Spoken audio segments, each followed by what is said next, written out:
Welcome back to the history of the TAUREN, Part 2. To understand the greatest enemy the TAUREN would ever face, we must return to one of Azeroth's most revered guardians, Cenarius. Known to the Night Elves as the son of Elune and Malorn, Cenarius was one of the most beloved wild gods on Azeroth. He taught the early Night Elves to live in harmony with nature, guided druids such as Malfurion Stormrage, and maintained close friendships with races that respected the balance of the natural world. The Taurens counted him amongst their oldest allies, yet even demigods are capable of making terrible mistakes. Among Cenarius' children was a keeper named Zeta. Like his father, Zeta possessed a deep connection to the natural world, but where Cenarius represented harmony, Zeta's fate became entwined with corruption. During his travels, Zeta encountered Theradras, the daughter of the elemental lord Therazan. Theradras was unlike the world gods. She embodied the harsh, unyielding power of stone itself. Legends differ on what followed. Some describe genuine affection, others portrayed manipulation. Whatever the truth, their union shocked even the immortal beings of Azeroth. From it came children unlike anything the world had ever seen. The offspring of Zeta and Theradras were monstrous. Their upper bodies represented powerful humanoids, their lower bodies those of fierce horses, strong, swift, savage. They became known as the centaur.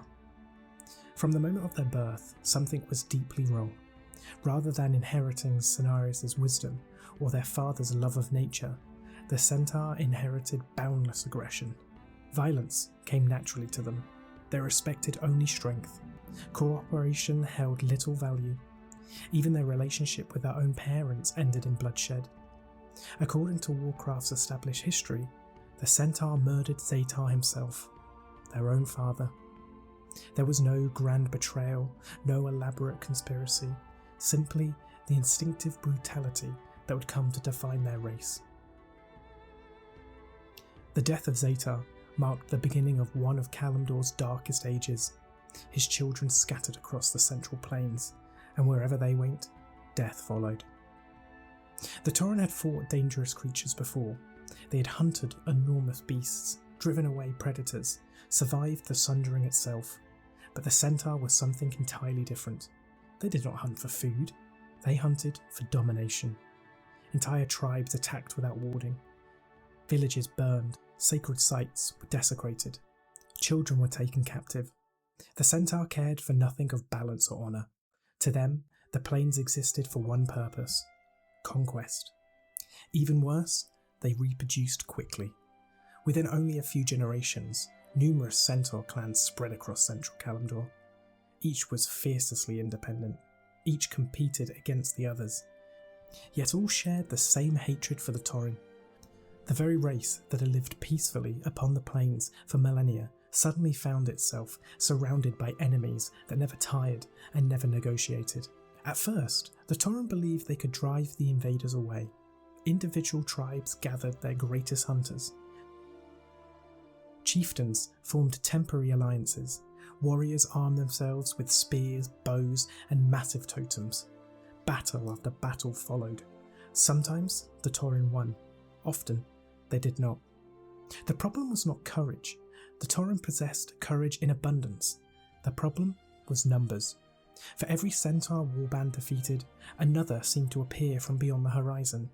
The conflict stretched from years into decades, decades into centuries.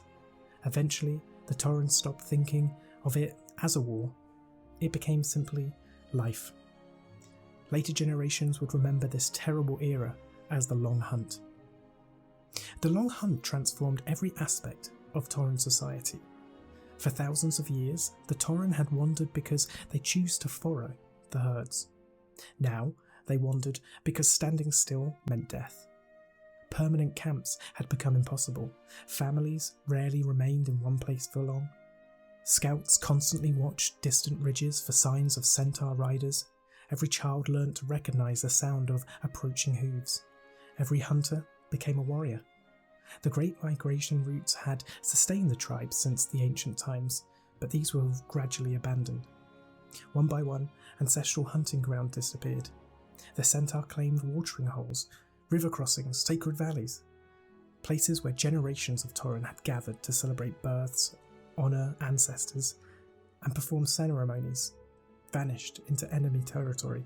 This loss was not merely tragic, it was spiritual, and to the Tauren, every place carried memories. Losing land meant losing pieces of themselves. Yet, the Tauren endured. Among the many tribes scattered across Cairne, each contributed something unique to the struggle. Some excelled as hunters, others became skilled healers. Spirit walkers preserved ancient history. Shamans sought guidance from the elemental spirits. Braves defended the vulnerable, while elders ensured history would never be forgotten. The long hunt demanded unity, unlike anything that Tauren had experienced before. Although individual tribes often travelled separately, they increasingly relied upon one another. Information was shared, food was exchanged, warriors answered calls for aid wherever possible. The centaur sought to divide them. Instead, hardship slowly forged a stronger collective identity. The Tauren began thinking of themselves not merely as members of individual tribes, but as one people. By the end of the long hunt, the Tauren were shadows of the civilization they had once been. Their numbers had fallen dramatically. Entire tribes had disappeared forever. Knowledge accumulated over thousands of years was lost whenever an elder died before passing on their stories. Many younger Tauren grew up knowing only hardship. They'd never experienced true peace. For them, life meant constant movement, constant vigilance, constant sacrifice. The centaur had failed to destroy the Tauren, but they had succeeded in preventing them from thriving. It seemed only a matter of time before the last tribes were finally overwhelmed. The age of legends was over. An age of survival had begun. And from this crucible of suffering would eventually emerge leaders unlike any before them, chieftains who would believe the Tauren could do more than simply endure. Among them would rise one of the greatest names in Tauren history, a hunter, a warrior, a philosopher, a leader whose wisdom would unite the scattered tribes when they needed it most. His name was Cairne Bloodhoof, and his story would begin just as the Tauren faced the darkest chapter in their long history. The Bloodhoofs were not the largest Tauren tribe, nor were they the wealthiest or the most powerful. What they possessed was something far more valuable: stability. Even as the long hunt consumed much of Cairne, the Bloodhoof maintained many of the old traditions of the Tauren. Their hunters respected every kill, their shamans listened to the spirits, their elders preserved stories stretching back to the time before the Sundering. Unlike some tribes, they'd become hardened solely by survival. The Bloodhoof never forgot what they were fighting to preserve: their way of life, their honour, their connection to the Earth Mother. It was within this culture that Cairne Bloodhoof was raised. Little is recorded about Cairne's earliest years. This is fitting. The Tauren rarely celebrate themselves as individuals. Their greatest leaders were remembered not because they sought fame, but because they served others. Even so, later generations would describe Cairne as remarkable from an early age. He possessed tremendous physical strength, but never boasted of it. He became an exceptional hunter, yet he never wasted a life. He excelled in battle, but avoided violence wherever possible. These qualities earned him something far more important than fear. They earned trust. Among the Tauren, a chieftain was not measured by the enemies he defeated. He was measured by the lives he protected.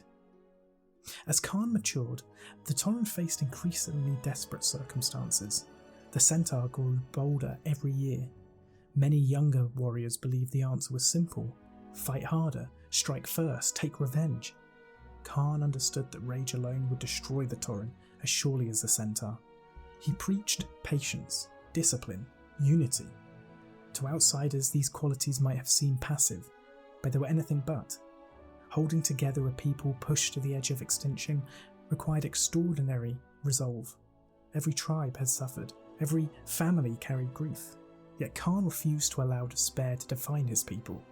He reminded them that the Earth Mother had guided the Tauren through greater trials than any living Tauren could ever remember.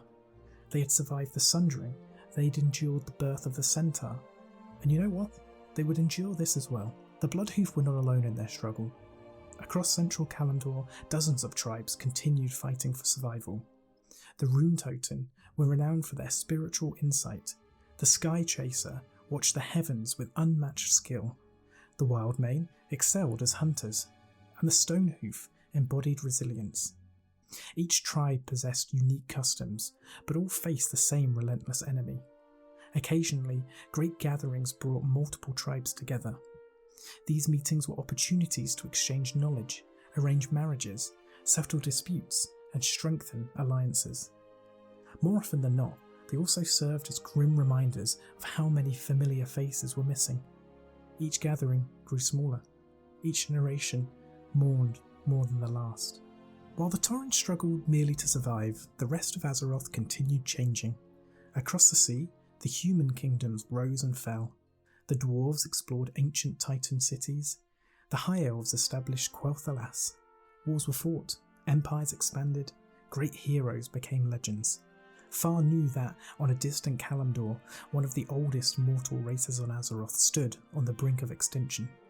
The Tauren had become isolated, not only geographically, but historically.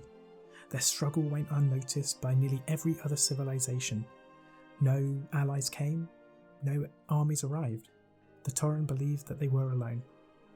By the time that Cairne had become High Chieftain of the Bloodhoof, the situation had become dire.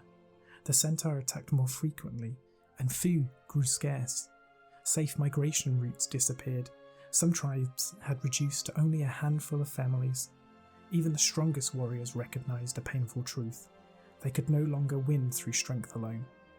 For the first time in Tauren history, many wondered whether the Earth Mother's children had reached the end of their journey. Yet Cairne refused to surrender to despair. He continued searching for new hunting grounds, new alliances, new opportunities. His faith never wavered. And even when evidence suggested otherwise, he believed balance would eventually be restored. That conviction would soon be rewarded. As the years passed, strange rumours began spreading across Kalimdor. Green-skinned warriors had arrived from across the Great Sea. Unlike the brutal demons of ancient legend, these newcomers fought with discipline. They respected courage. They opposed needless slaughter. Many Tauren initially regarded the stories with suspicion. The plains had seen too many enemies already. Another race of warriors hardly seemed like cause for celebration. Yet the spirits whispered that change was coming. The winds carried omens. Shamans sensed the stirring of destiny. Unknown to Cairne, these mysterious outsiders themselves were searching for a new beginning. Their leader was a young orc named Thrall.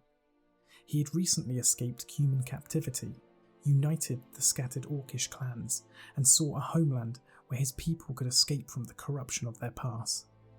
Their paths were about to cross, and that meeting would forever change the fate of both peoples.